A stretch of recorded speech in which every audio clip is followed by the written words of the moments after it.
What's up, Cougar fans, and welcome to this week's edition of Coaches Weekly. My name is Parker Kelly. I'm coming to you live from the Cougar Sports Network, and I'm joined by head coach, Coach Chad Flanders. Well, Coach, let's get into it a little bit. Good to see you again. Let's get into it a little bit. So your team played on the road last night at Lake Forest, kind of suffered a tough loss in which you lost 3-0.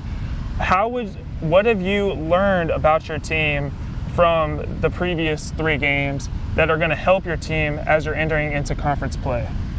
That's a great question. We struggle to minimize mistakes out of playing out of the back. 2 of the goals that we gave up against Lake Forest was a direct result of us giving the ball to the other team in a critical area of the field, and that really hurt us and put us behind the 8 ball. So we similar against University of Chicago, where one of the goals was more of our mistakes. So right now we're trying to talk about those things of can we limit our mistakes in our own end defensively, again, and giving the ball away.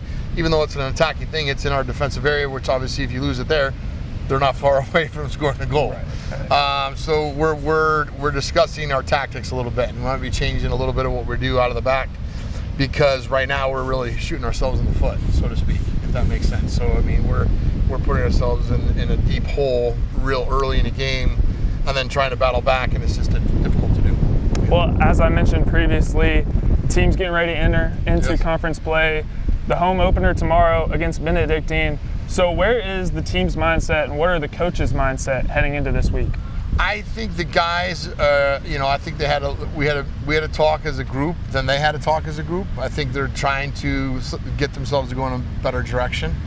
I do think they have been positive with each other and trying to work past mistakes and focus on the next thing. And that's a big thing for me is always, are we focusing on the next thing at hand? Because the game really doesn't stop unless it goes out for a throw-in or whatnot. The game moves on, and we have to stay focused and tuned in, so that's sort of been what we as a coaching staff have been trying to preach to them a little bit is, hey, things are going to go awry, but can you stay focused on the task at hand? Because really that's all that matters. We can't change what just occurred. Can we learn from it? We hope, yes, but we've got to be able to focus on the next thing and be sharp, and keeping everybody's head cool. So I think that's been sort of the conversation, and I think the biggest thing for us right now is we have to come out and play to our potential. I don't know that the guys have come out and have been as competitive as we needed to be from the first whistle. And we're trying to talk about that and change that, because really for us it needs to be that we need to be sharp from the first whistle of the game, and not wait to get into the game. Right, so, staying positive and staying engaged is very critical at this point of the season. So that's sort of where we're at.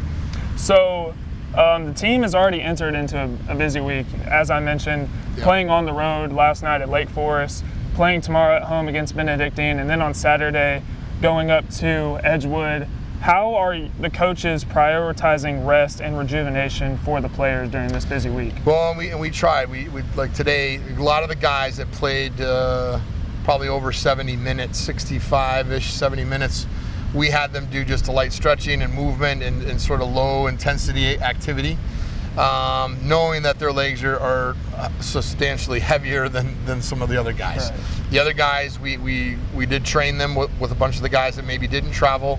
And definitely, I think after Wednesday's game, we're going to have to just sort of shut down and let them recoup, because obviously the recovery part of things sometimes is even more important than getting on the field and doing something practice-wise. So I think Thursday we're gonna if we do something, it'll be very light as a whole, and I think we'll just train on Friday and then prepare for Edgewood and go from there. So it is an extremely tough week with a lot of games in a very short period of time. So the recovery part of things is probably the most important, to be honest with you. Right, it's very important. Yep. Well, that concludes this week's edition of Coaches Weekly. Once again, my name is Parker Kelly. I'm joined by head coach Chad Flanders. Yep. Coach, thank you for your time. You're welcome. Make sure to check out the Cougars as they open at home tomorrow against Benedictine at 4 o'clock.